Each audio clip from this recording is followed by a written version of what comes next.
এই যে মাছ চলে আসছে, খুব সুন্দরভাবে হিট হয়েছে। দেখা যাক কি মাছ হয়। খুব সুন্দরভাবে মাছ খেয়েছে। এই ছিপটা বাঁচছিল নি রে? না ক্লিয়ার ক্লিয়ার। আমাদের এটা আজকের জন্য তৃতীয় নম্বর হিট।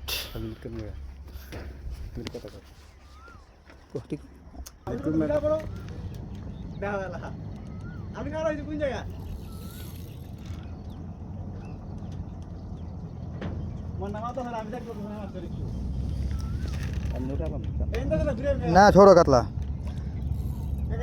আর রাখ বেটা, সিলেস বেটা টাইনা ওঠান যাবো না। সীমানার বাইরে 6টি রান।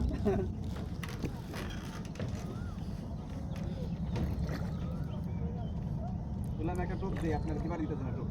টোপটা আছে নি রে? আছে। কি করলাম, বনিত করে দিলাম।